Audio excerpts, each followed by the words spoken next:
shall rise against nation, and kingdom against kingdom. There shall be famines and pestilences and earthquakes, and this gospel of the kingdom shall be preached in all the world, and then shall the end come. Tell us, when will these things be? And what will be the sign of your coming and of the end of the age?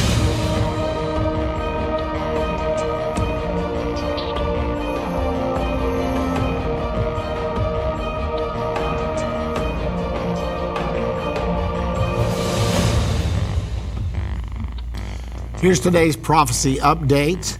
The Bible prophesies a temporary peace agreement between Israel and the Palestinians. However, it also foretells that this agreement will break down 7 years later, leading to the Battle of Armageddon. With the election of President-elect Donald Trump, everything is shifting in the Middle East. He has promised to move the U.S. Embassy in Israel to Jerusalem, thus recognizing Jerusalem as Israel's capital. Trump also has said he would like the chance to negotiate a peace deal between Israel and the Palestinians. All of these shifts will inevitably lead straight to the Battle of Armageddon.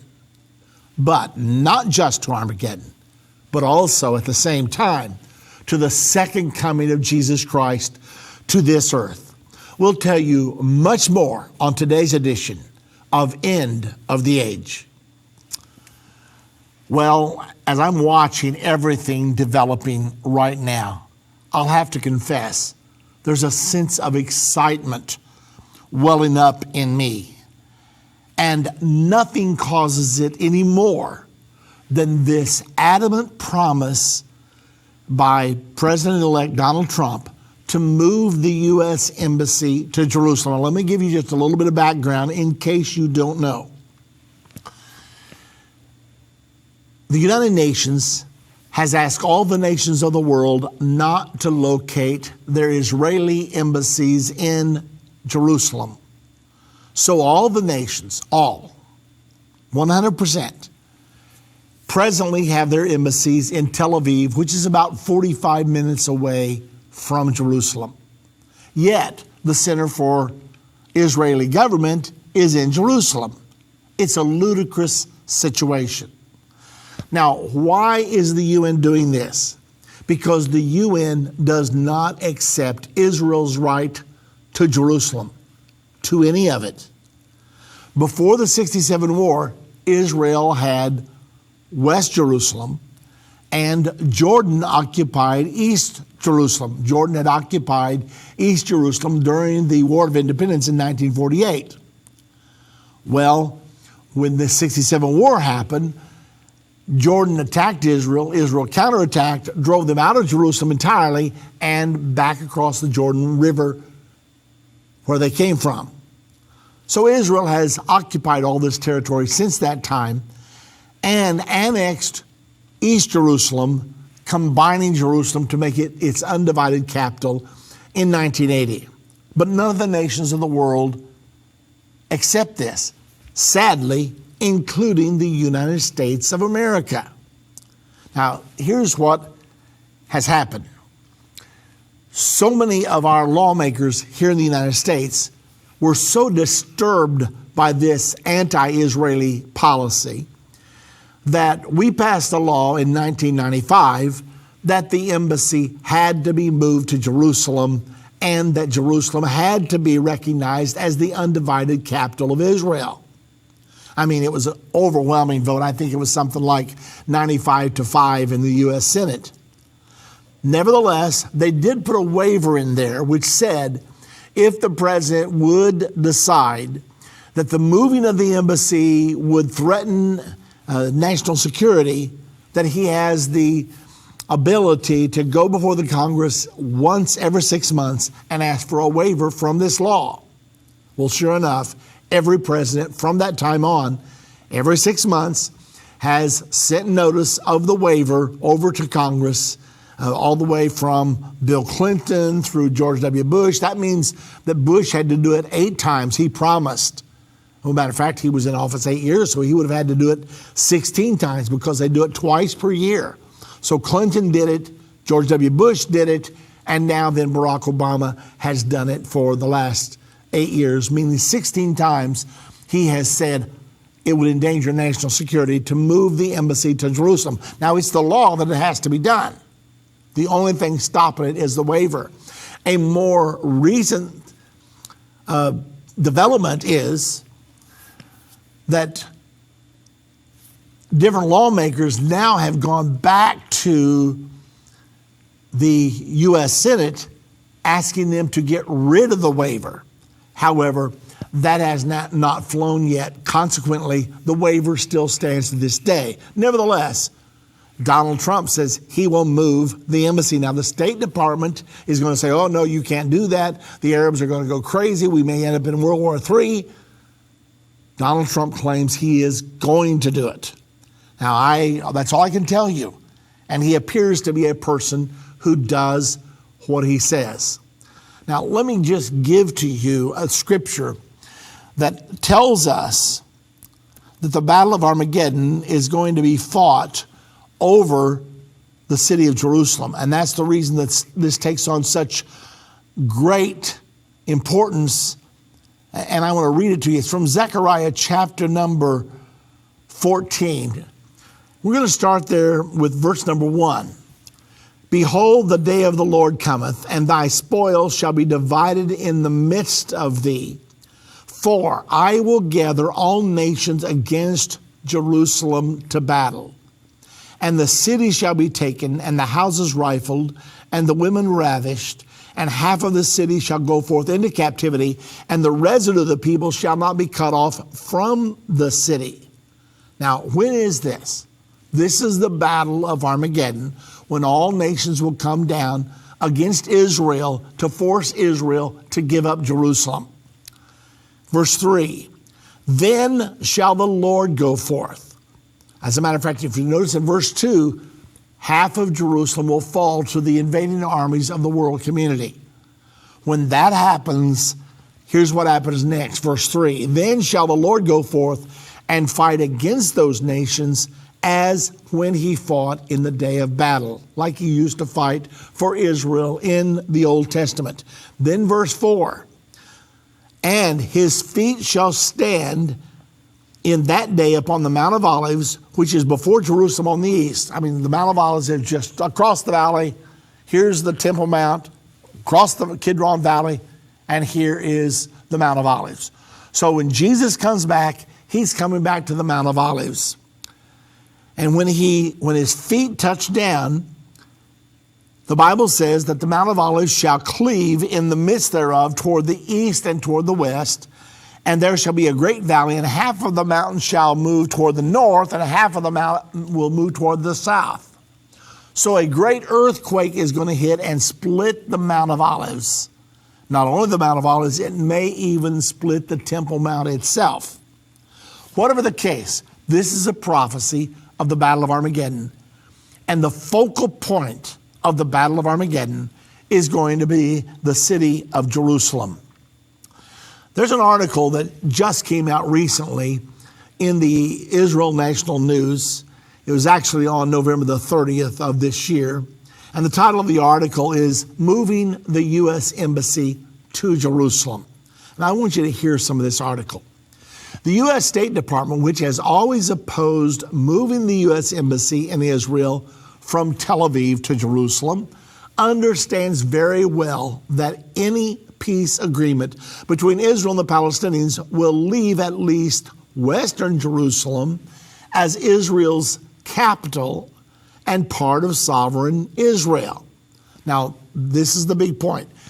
The State Department knows full well that any agreement is going to leave at least half of Jerusalem under Israeli control.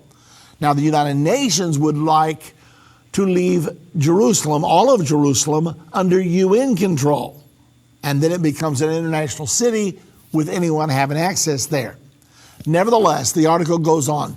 So since they know Israel's never going to surrender West Jerusalem, even if she would give up East Jerusalem, So they know that. So why then will the State Department nevertheless advise President-elect Donald Trump not to fulfill his promise to move the embassy? Moving the embassy to Israel's actual capital would provoke Arab anger at the U.S. and lead to protests that might turn violent. The foreign policy establishment wishes to prevent this result and protect America's status as an honest broker. We've been trying to be an honest broker since 1967. It hasn't worked yet. Anyway, it therefore continues to insist that because Jerusalem's ultimate status can only be determined by agreement between Israel and the Palestinians, and that it would be wrong for the U.S. to prejudge the outcome by acting on the truth that Israel's capital is Jerusalem. This action could mark a new U.S. strategy for pursuing Israeli-Palestinian peace. What is the strategy? You're not ready for this. Telling the truth. I mean, the truth is West Jerusalem, at least, is going to remain under Israeli control. So by moving the embassy to West Jerusalem, then all we're doing is acknowledging the truth. And this particular writer says, we've been shadow boxing around everything. We've been putting up with the lies from the Palestinians that there never was a temple on the Temple Mount. Yasser Arafat said that repeatedly to President Clinton back when he and Ehud Barak, when Barak was meeting with Arafat concerning the Temple Mount, he said that repeatedly. So now this particular author is saying, isn't it about time just to tell the truth? Because lying about everything and acting like things aren't true when they are true, and we all know they're true, has not helped anything. Appeasing the Arabs by going along with their blatant, incredible, fantastic lies. I mean, they'll tell you, never was a Temple Mount in Jerusalem. Jerusalem never was the capital of Israel. I mean, these are historical facts. The Bible's full of it. Archaeology has proven it. And yet, because we want to coddle the Arabs, we've gone along with all this. Now, one reason we have is because the Arabs have controlled the oil. And we had to have oil to make our nation run. Now, a little secret, that may no longer be true, because America is quickly becoming energy self-sufficient. As a matter of fact, just recently, the largest oil find in the world happened within the last 2 months, right here in the state of Texas. They found an incredible bed of oil among the shale fields of Texas. They estimate there's more oil there than is in all of Saudi Arabia. This means we may be done coddling the Arabs because we don't need their oil anymore. Okay. So this is a perfect example of the kind of politically correct establishment, they were to use pettifogging, that Trump campaigned against. Moving the embassy to Jerusalem is a low-cost action that he could take as soon as he is inaugurated, and one of the easiest and quickest changes in policy that he could implement. Now, here's a little known fact that we're getting ready to tell you. Why could he do it so quickly? Ladies and gentlemen, he could do it in one day. You say, wait a minute, aren't they going to have to build the embassy? That's going to take a year or 2 or 3. Aren't they going to have to move everything, set up all the security? No, they're not going to have to. Here's why. A few years ago, maybe 4 or 5 years ago, the U.S. built a new consulate in Jerusalem, and it was built with security features that would be needed for an embassy, so the move could be started almost immediately without any prejudice to the Palestinian claim to East Jerusalem because the consulate is in West Jerusalem. Now, I'm going to tell you a secret that's not in this article. That consulate goes 100 feet into the ground. There's much more below the ground than there is above the ground.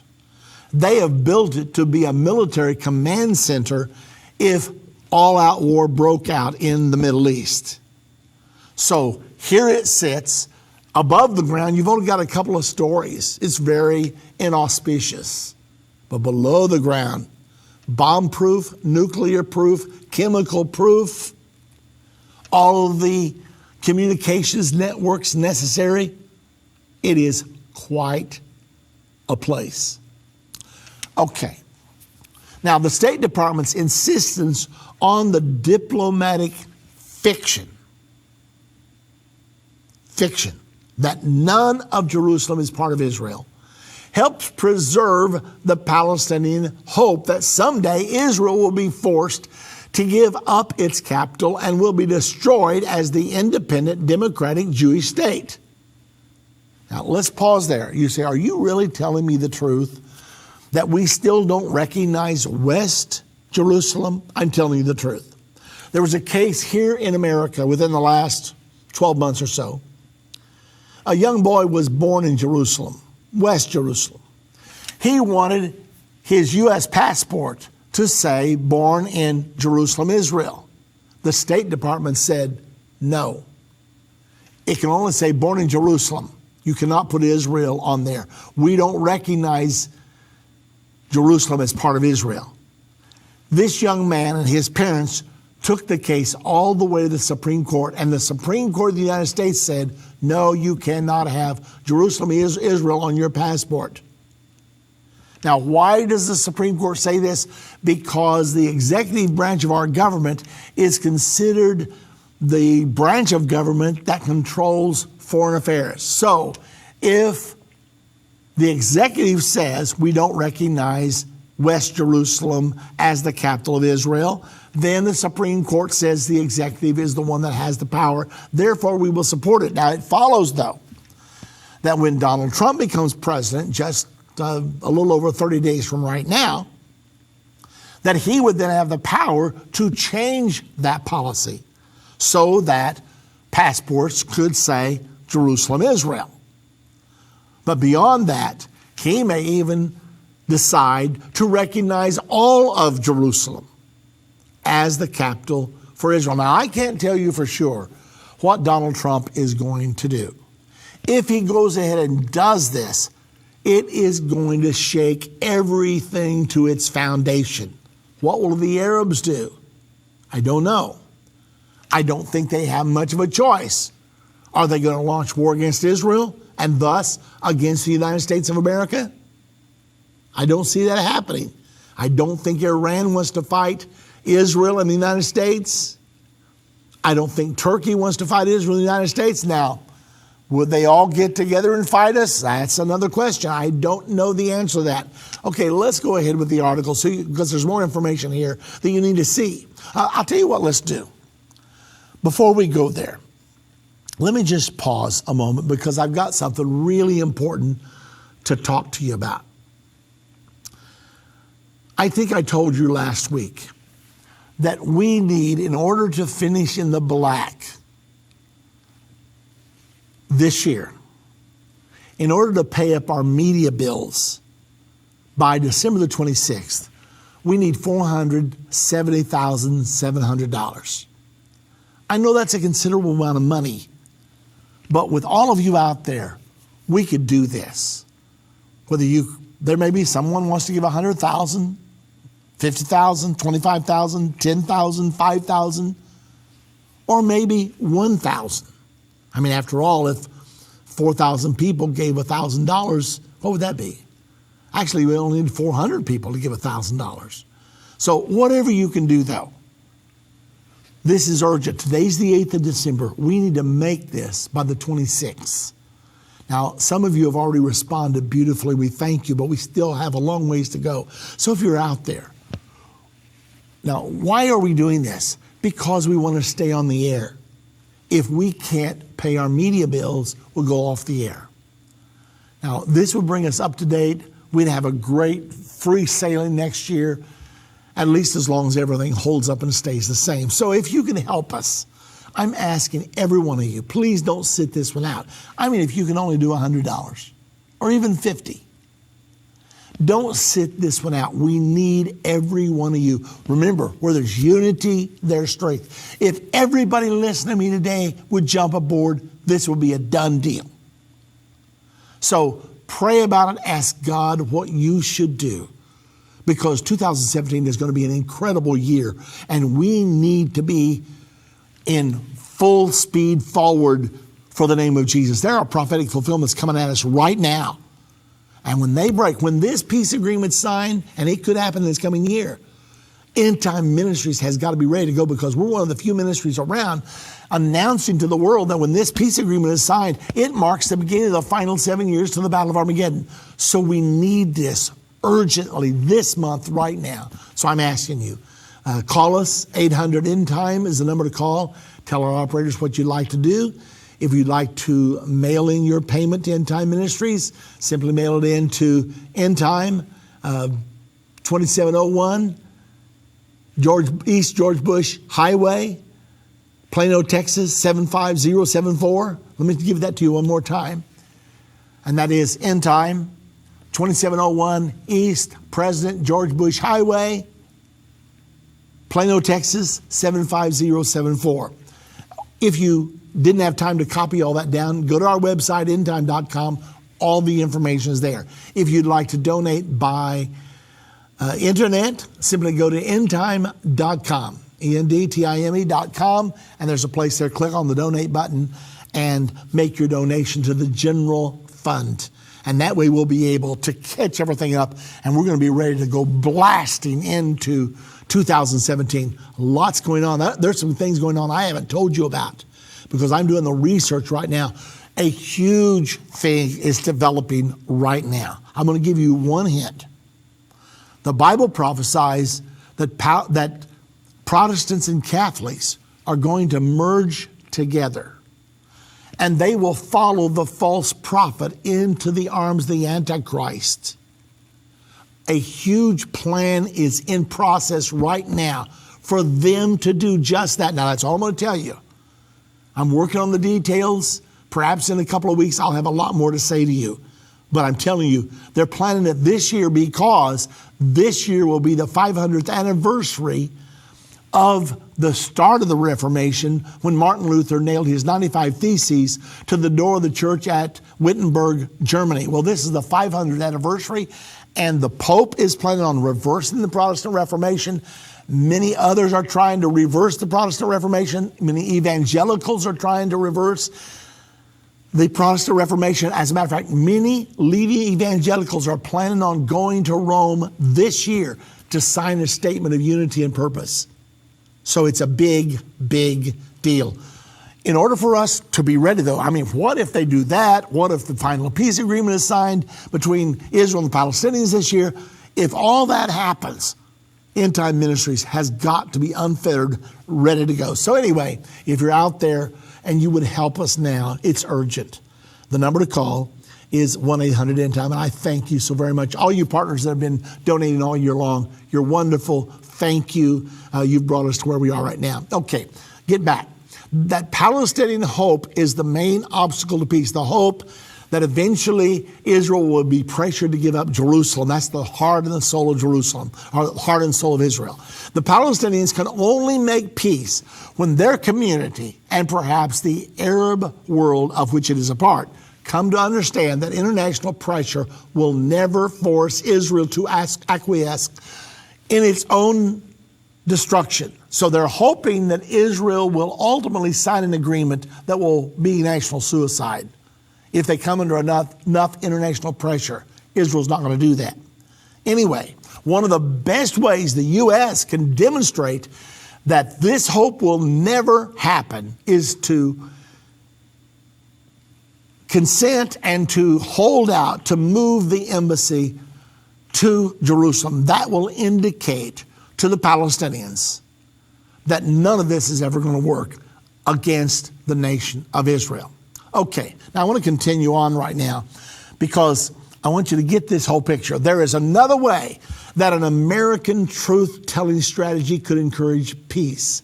Palestinian leadership now tells its people, and most of them believe, that compromise with Israel would be immoral because Israel is a colonial invader that stole Palestinian land by force.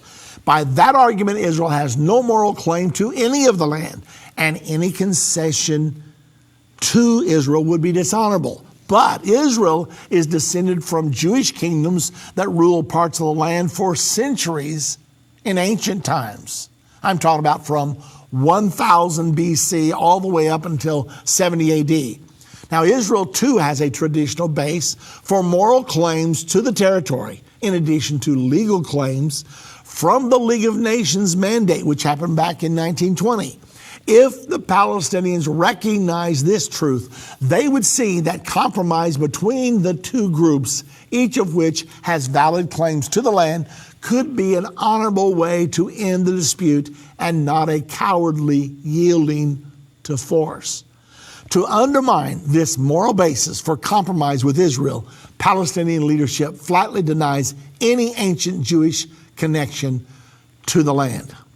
Well, ladies and gentlemen, this first segment has flown by.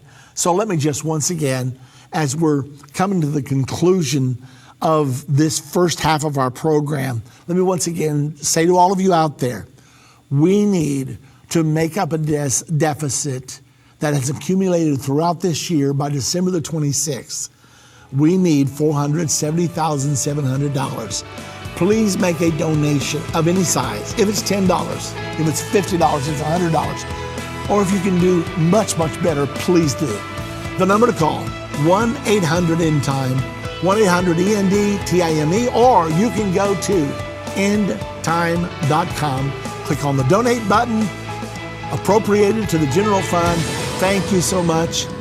God bless you. From Here to Armageddon, a new exciting 8-lesson series to share with your friends and family. Order yours right away. Answering many questions like how far are we from the Battle of Armageddon? What will happen between now and then? Where are we on the timeline? Your questions answered in this exciting 8-lesson series, From Here to Armageddon. Go to endtime.com or call 1-800-END-TIME. That's 1-800-END-TIME, 1-800-363-8463. Order yours right away. Most people have dreamed of someday walking on the ground where Jesus walked over 2,000 years ago. You don't want to wait any longer. Make this the year for your life-changing experience. Judy and I would like to invite you to join us for our 2017 Spring End Time Prophecy Tour. This is a 14-day trip to Israel and Rome. Please join us to experience the greatest place on earth, the Promised Land, with an added bonus, Rome, Italy. Start making your plans right now and join us April 30th through May 13th of 2017. We're going to have a wonderful time. Call now to reserve your place today at 1-800-END-TIME. That's 1-800-363-8463 or go to endtime.com. If your station only carries the first 30 minutes of End of the Age, go to endtime.com and click the watch button to continue today's broadcast. You can also finish up later by clicking the archives button.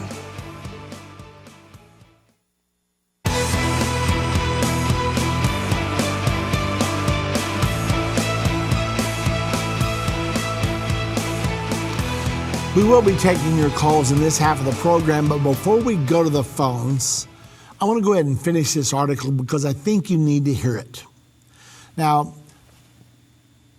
the Arabs claim that there never was a Jewish temple on the Temple Mount from which Jesus could have chased the money changers. The Bible says Jesus drove the money changers out on the Temple Mount from the Jewish temple. Yet, Arab history belies this claim. In 1929, the Supreme Muslim Council in Jerusalem, in its guide to the Mount, wrote, "The Temple Mount's identity with the site of Solomon's temple is beyond dispute. Now that comes from the Arab's own Temple Mount Guide. That was the site of Solomon's temple, that's beyond dispute. He goes on to say, the U.S. may not be able to induce the Palestinian Authority to stop inciting its constituents and teaching its children to hate Israel. But there are ways in which the U.S. can expose and eventually defeat Palestinian lies that work against peace, ways that do not require getting agreement from anyone. Exploring these new approaches would constitute a striking change in diplomatic direction. There are many examples of the West rejecting truth on behalf of the Palestinians and their Arab supporters. For example, some Western countries went along with the recent denial by UNESCO of any ancient Jewish connection to the land of Israel. The U.S. politely ignores the Palestinian lie that there was never a Jewish temple on the Temple Mount. If the U.S. consistently tells the truth about the ancient Jewish presence in Palestine and publicly refuses to swallow the Palestinians' false and anti-peace denials of history, the Palestinian leadership will not for long be able to keep the truth from their people, or at least from the large educated class. The U.S. has followed a policy of avoiding truths that are painful or embarrassing to the Arabs for at least 50 years. Can you believe we've been going through this political correctness thing? Well, all this hasn't worked. Maybe it's time to try the strategy of telling the truth. Boy, that's a novel idea. You mean we're actually going to just tell the truth? Well, that's what this writer is proposing. Moving the U.S. Embassy to Jerusalem in accordance with the long-standing congressional position, by the way, that's the law, would be a good way for President Trump to make a start on a truth-telling strategy, as well as to fulfill a campaign promise. He's promised that he will move the embassy. If he doesn't, then he's breaking his promise. I know that happens, but Trump, he loves to say, I will do this. Well, Mr. Trump, we're praying for you. We hope you will do it. One more short article before we go to the phones.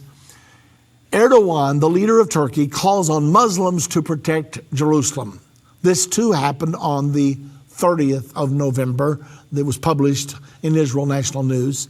Turkish President Recep Tayyip Erdogan on Tuesday called on all Muslims to defend the Palestinian cause and protect Jerusalem. Speaking in Istanbul at a parliamentary symposium on Jerusalem and quoted by Al Jazeera, Erdogan said, it is the common duty of all Muslims to embrace the Palestinian cause and protect Jerusalem, adding that safeguarding the Al-Aqsa Mosque should not be left to children armed with nothing but stones. He accused Israel of policies of regression and discrimination against our Palestinian brothers and condemned the so-called Israeli museum law, which would prohibit houses of worship from using loudspeakers, specifically mosques, which disturb the sleep of nearby residents when the muezzin calls worshipers to prayer in the early hours of the morning. Let's pause there just to make sure you understand. Recently, there is a law being considered in Israel that the early morning call to prayer, when I say early morning, I'm talking about 4:30 in the morning on loudspeakers that cover the whole city of Jerusalem, that this will not be allowed because it's waking too many people up in the middle of the night. Well, that's what Mr. Erdogan is criticizing, saying that Israel has no right to do that. Now, Erdogan criticized the bill as irrational and conscienceless, reiterating criticism voiced about the law last week by Turkey's deputy prime minister. He also underscored the need for a two-state solution to solve the conflict between Israel and the Palestinian Authority. The only way for permanent peace in the Middle East is a free and independent Palestinian state with a capital in East Jerusalem, said Erdogan. There it is again. He said, you're not going to have peace unless you put the Palestinian capital in East Jerusalem. Why, Mr. Erdogan? Why? Why? When was the capital ever in Jerusalem? Answer, never. Why must it be in Jerusalem now? Because. What do you mean because? Just because. Well, why does it have to be in Jerusalem? Why can't it be in Ramallah, which is their present headquarters? Just can't. Must be Jerusalem. Now, the Arabs know that Jerusalem is the heart and the soul of the nation of Israel. The only real claim that Israel has to a right to be there as a nation is the Bible. The promises that God made to Abraham and his descendants after him. So, if Israel's willing to yield by dividing her capital and giving half of it to the Palestinians, it will be the symbol and the sign that Israel doesn't really believe the Bible. Once they decide that they will not defend the biblical mandate, then they have no right to be there. It's only a matter of time until they cease to exist. Well, I'll tell you in advance, Israel is not going to yield East Jerusalem. And that's the reason there's going to be a battle called the Battle of Armageddon. I read it to you at the beginning of the program. I will gather all nations against Jerusalem to battle. All this shifting that you're feeling right now is preparatory to the Battle of Armageddon.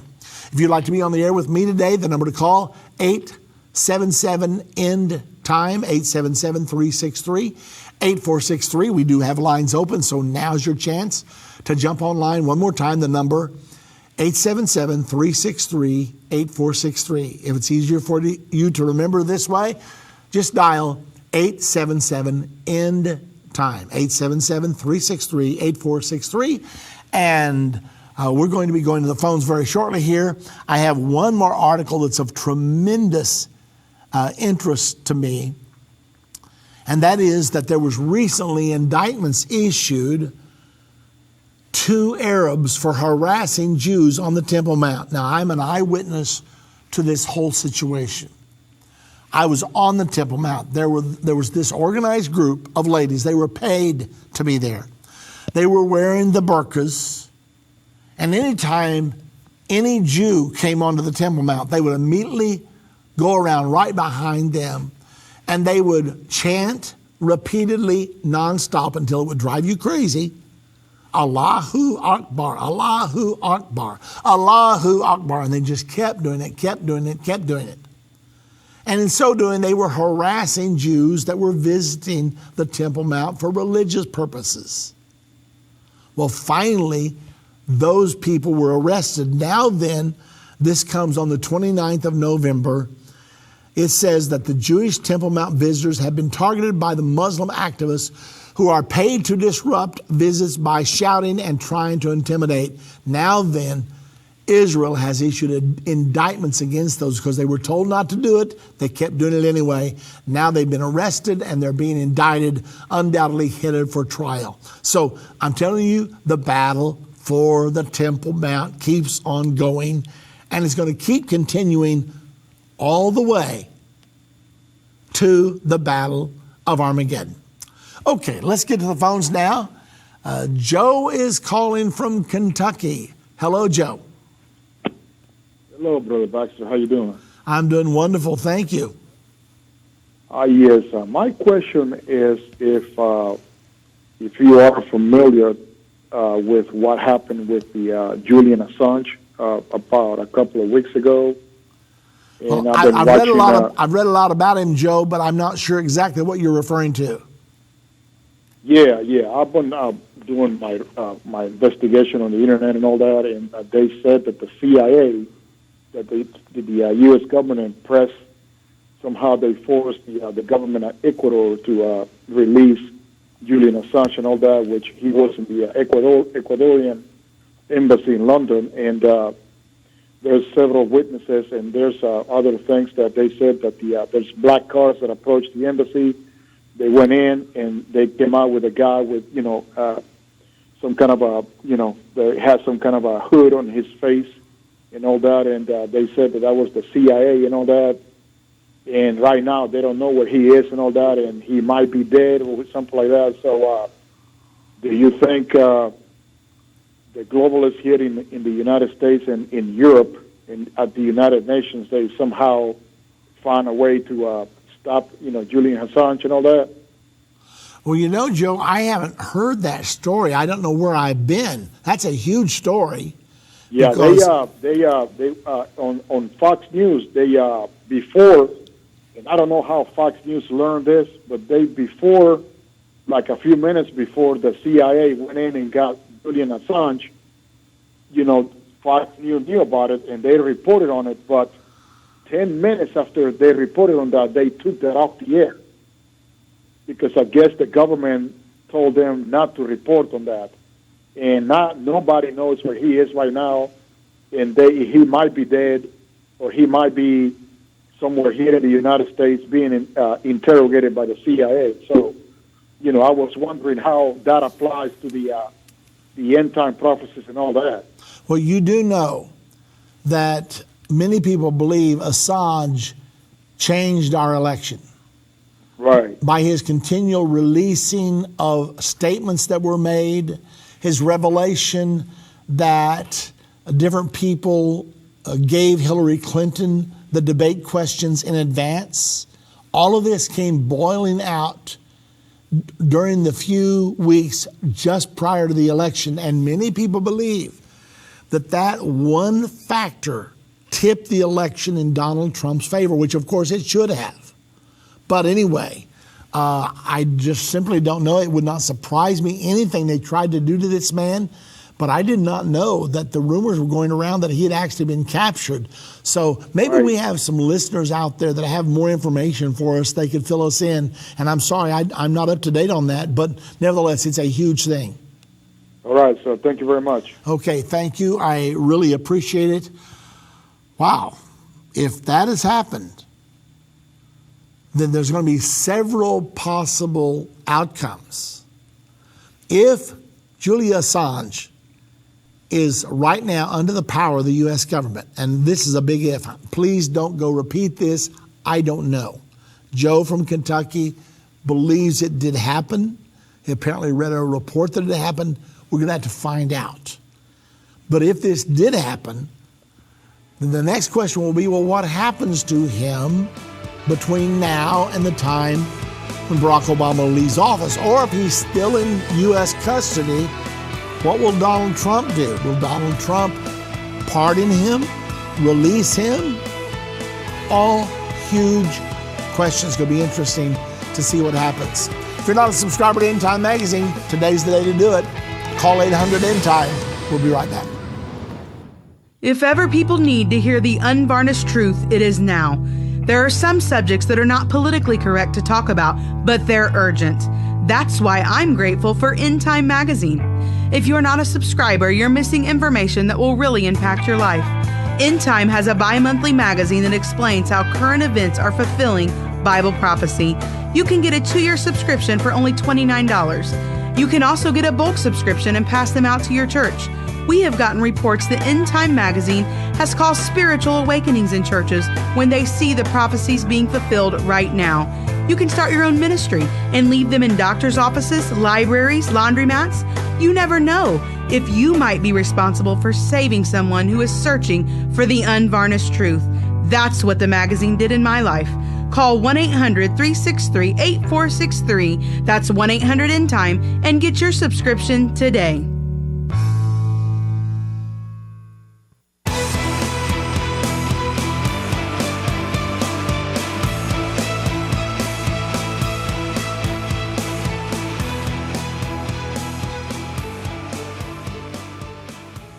Well, while I was on the break, I quickly went to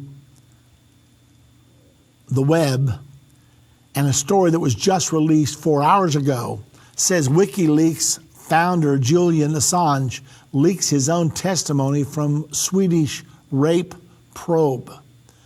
The 19-page testimony is a detailed account of events from Assange's point of view. Here's what it says in brief.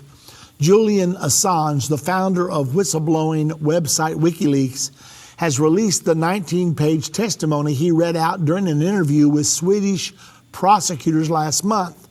It provides a detailed summary of events from his point of view of the rape allegations made against him.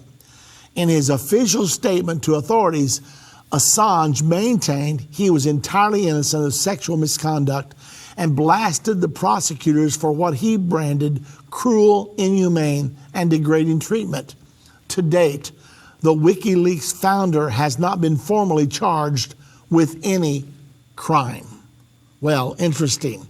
Let's get right back to the phones, and let's go to Joseph from Florida. Hello, Joseph. What do you have to say about this? Well, actually, I heard a report from, I won't say my sources, but from what I hear, the CIA did go in. Someone cut a deal with the embassy. They went in, they took him.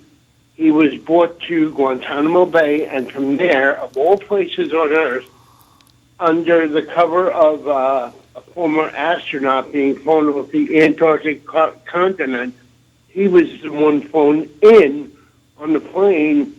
Apparently, there's some kind of detention center there, which multiple governments share. And you think about it, I mean, at first when I heard that, that's crazy, but, you know, then it makes sense, because what are you going to do if you escape from there? You can't swim. You know, 10 seconds in the water, you're gone. You know, I know it sounds crazy, but, you know, people do you watch in the long term, people are going to hear this and they're going to say, wow, I remember that guy, you know, that time he said that, you know. Well, Joseph, I see nothing on the internet indicating that he's been captured by the CIA. Where have you gotten your information from? I'd rather not say, because it would put someone's job in jeopardy. And I don't expect anyone to believe me. I'm just saying what I was told. And, you know, there's going to come a time where someone's going to say, wow, I remember someone telling me about that. Okay, well, listen, Joseph, I'll tell you what we're going to do. We're going to put that on hold for right now, since we don't have verifiable sources, because all of the sources I'm looking at on the internet today talk like that he's speaking from somewhere. We'll just have to wait and see what happens. But I really do appreciate your input, the information. So let's go on. Let's go to Indiana. Jim is calling from Indiana. Hello, Jim. What's on your mind today? Yeah, all wealth is supposed to be generated through labor. And all of a sudden, these Arabs over there are getting super wealth for letting somebody come and pump oil out of their ground, and they're not doing nothing for it. Now there's super wealthy people over there. Do you think that's generating into the end time scenario in World War III by having all these people that are super wealthy that didn't work for it?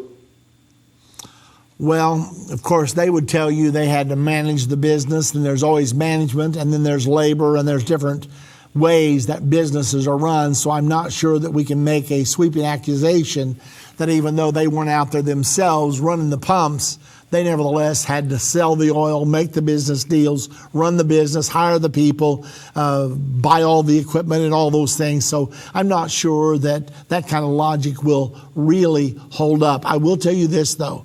Almost every major war has been fought over oil. And that's the reason the Middle East is always involved in one way or another. Here's what we do know. Iran controls the Straits of Hormuz. And Iran is trying to control the Gulf of Aden, which is right there where Yemen is, where you go into the Red Sea and then ultimately into the Suez Canal. Iran is backing the Houthis. And so if they gain control of that strait, those two straits see 40% of the world's oil shipped every day. If you put Iran in charge of 40% of the world's oil, that is a very serious thing. They could control the world with that kind of control. So that's the reason that oil is always so critical and so important. How does Israel fit into the oil scenario, or don't they? Well, Israel up until now has had no oil. However, over the last 10 years or so, they have discovered an alternative fuel, natural gas. They discovered a huge natural gas field off of the coast of Haifa in Israeli waters. They now have constructed the equipment out there that it takes to access that gas. And Jordan, not too long ago, signed a contract with Israel to buy $15 billion worth of natural gas over the next 15 years. And Israel's looking for ways to export it to other areas. Now, the latest story is that oil has been struck up in the Golan Heights area.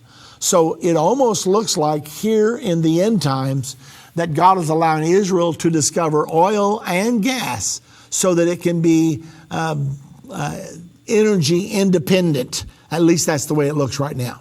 And they'll have the money to fight the Battle of Armageddon. Well, yes. Plus, of course, the United States has always stayed faithful to Israel. Hopefully we do to the end. It looks like, according to the prophecies of the Bible, that we do stay faithful to Israel all the way to the end. That's why Germany was so powerful in the Second World War, because they had the wealth to generate war. And a lot of countries don't have that wealth. I was just wondering, is Israel going to get that wealth? Well, Israel is a wealthy country because they have so many technological and pharmaceutical inventions. So they're quite wealthy. And whether they're getting that wealth in addition to all those sources from gas and oil, I can't tell you right now. The bottom line is they're going to fight the Battle of Armageddon, even if it takes every penny they have and every penny they can borrow. They're going to fight the Battle of Armageddon because they're going to be fighting for their very existence. And I promise you, they are trying to stay prepared at all times. They spend a huge amount of their budget on defense because they're surrounded by hostile nations. So Israel is going to be prepared, but it still won't be good enough. Israel will be on the brink of losing the war until finally Jesus Christ will, at the last moment, intervene. Okay, thank you much. Okay, thank you so much. And let's go now to Wisconsin. Ty is calling. Hello, Ty. Irvin, appreciate you taking my call again. I was on the phone before the whole thing with Julian Assange came up, but I wanted to touch on Israel, right? And I know there's a lot of people that don't believe in the replacement theology. However, the main verse I want to bring forth, Irvin, is Hebrews 12:22, where it says, "We have come to Mount Zion, the heavenly Jerusalem." Okay. Yes. Now, in Revelation 3:12, it speaks of the overcomers and says that the overcomers are the New Jerusalem. Right. Jesus is coming within us to illuminate where that city set on a hill. Now, Galatians 4, if you read through 25 through 31, it says, "Cast out the bondwoman," which is talking about Jerusalem of old, but we are the Jerusalem of the free, the Jerusalem above, which is the New Jerusalem. That's all I want to say, Irvin. Have a good day. Okay, thank you, Ty. And of course, I believe Hebrews chapter number 12, verse 22 is definitely talking about the church. It goes on to say in the verse that Ty didn't get to the general assembly and church of the firstborn. There's no doubt about it. The church is New Jerusalem. There are two Jerusalems, a physical Jerusalem and a heavenly Jerusalem. The physical Jerusalem is in Israel. The heavenly Jerusalem is the church. As a matter of fact, if you go to Revelation chapter 21, the entire chapter is devoted to the heavenly Jerusalem.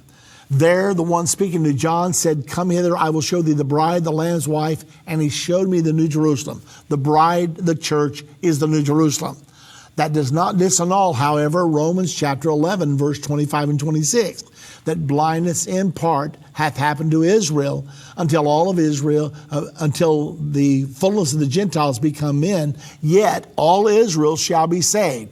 So it plainly teaches there that God did turn to the Gentiles to take out a bride for his name's sake, and yet he's still going to go back and give the Jewish people a chance. And when they get their chance, they will get in the church. They're not going to be saved outside of the born-again experience. So they will be in the church. There was a Jewish and Gentile church combined in the early church era. There's going to be a Jewish and Gentile church combined in the end-time church era.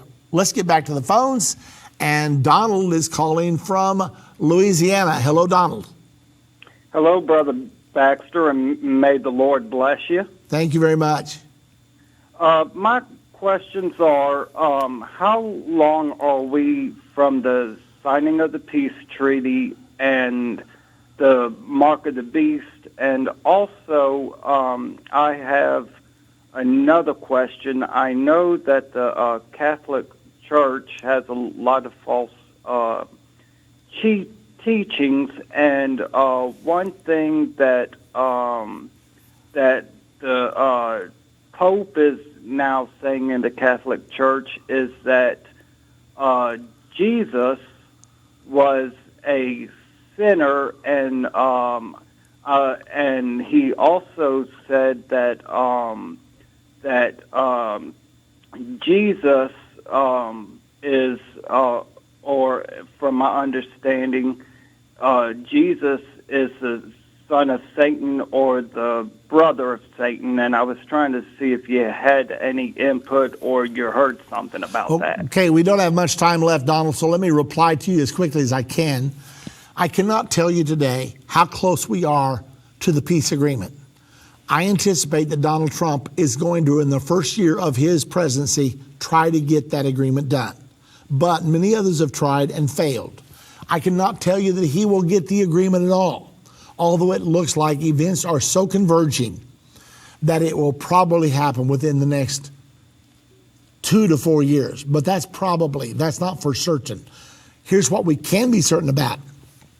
Once the agreement is signed, then we know exactly how much time we have left. That triggers the final 7 years to the Battle of Armageddon. The mark of the beast will be administered during the last 3.5 years. The first 3.5 years of this peace treaty will be a time of peace and safety. The last 3.5 years will be called the Great Tribulation. During the Great Tribulation, the two witnesses from God will be preaching against the Antichrist and his religious partner, the false prophet. That all happens during the final 3.5 years. So hope that helps concerning that. Again, it could be a year or 2 or 3 before the peace agreement is concluded. Maybe it could bump out to 4 or 5 or 6. I have a hard time seeing that happening, that it would be that far. But here's what we know. Once they sign that agreement, 7 years to Armageddon and the return of Jesus Christ to this earth, it's going to be exciting. So if it starts next year, we got 8 years left. If it starts the year after that, we got 9 years left. We'll just have to wait and see how that all unfolds. Well, listen, Donald, sorry I couldn't get to the other part of your question, but our time is come and gone. Remember, we have a very special need in order to stay on the air. If you want us to stay on the air, please help us at this time. We need $470,700 by December the 26th. Do all you can. Give us a call, 800-END-TIME.